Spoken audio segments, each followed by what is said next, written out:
Good evening. You can call me H. Welcome back to my channel. For today's story, I'm having an aperitivo botanical by Terra Sancta from the Central Otago region of New Zealand. Tonight, I'm reading you another Grimm's fairy tale. So, pour yourself a glass of wine or a hot cup of tea, sit back, get cozy, let's get into it.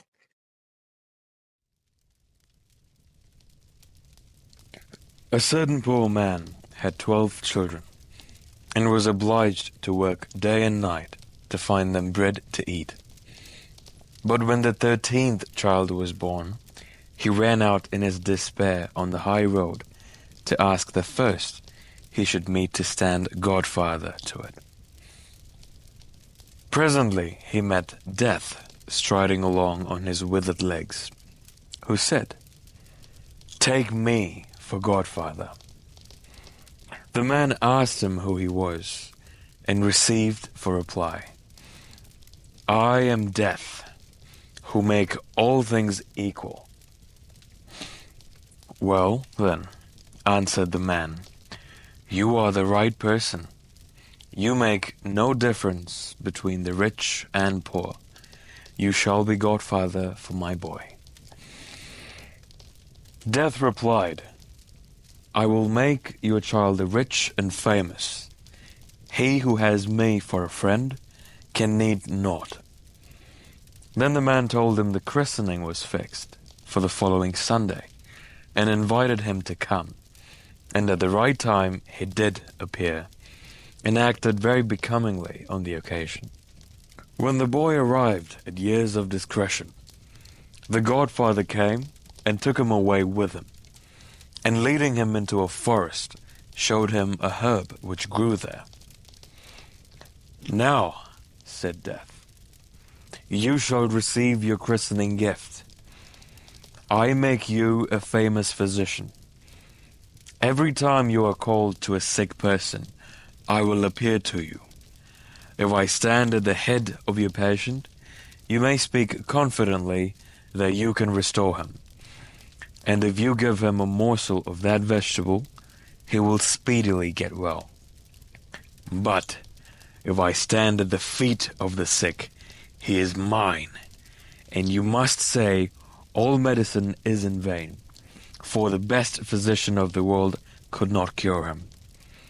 Dare not, however, to use the herb against my will, for then it will go ill with you."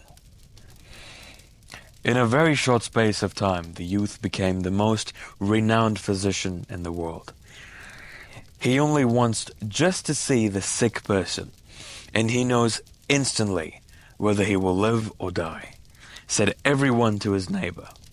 And so it came to pass that from far and near people came to him, bringing him the sick, and giving him so much money that he soon became a very rich man. Once it happened that the king fell sick, and our physician was called in to say if recovery was possible. When he came to the bedside, he saw that Death stood at the feet of the king. "Ah," thought he, "if I might just this once cheat Death, he will certainly take offense. But then I am his godchild, and perhaps he will shut his eyes to it. I will venture." So saying, he took up the sick man and turned him around, so that Death stood at the head of the king. Then he gave the king some of the herb, and he instantly rose up quite refreshed. Soon afterwards, Death, making an evil and gloomy face, came to the physician and pressed him on the arm, saying, "You have put my light out, but this time I will excuse you, because you are my godchild.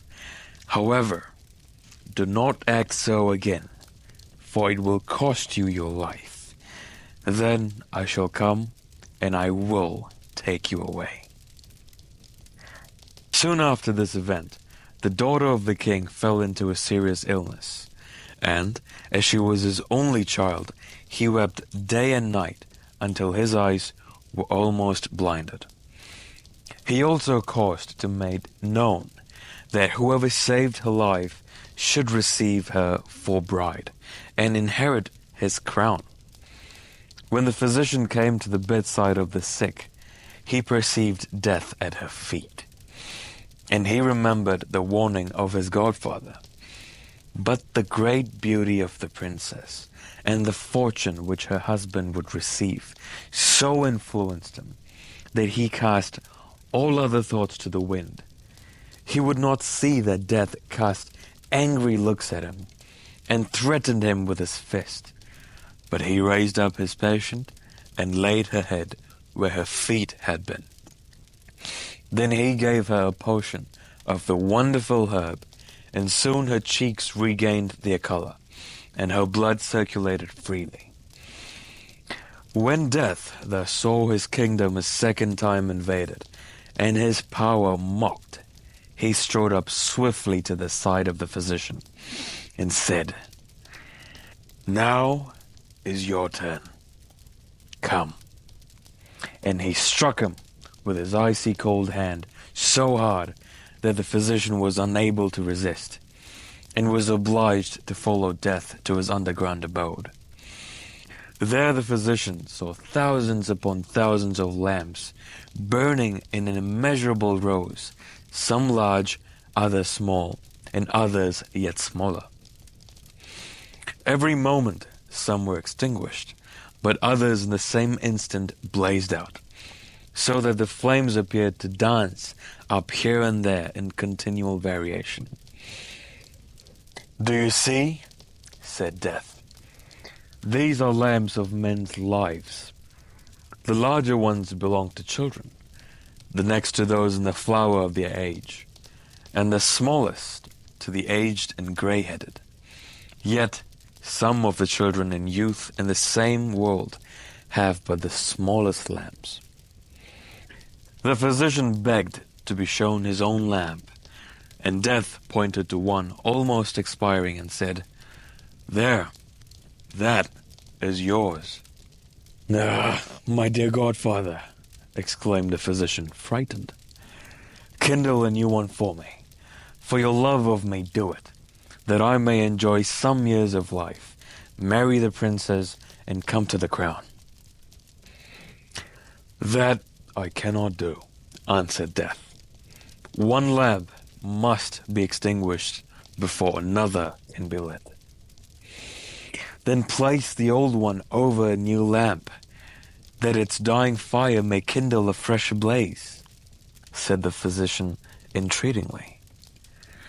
Death made as if he would perform his wish, and prepared a large and fresh lamp, but he did it very slowly in order to revenge himself, and the little flame died before he finished.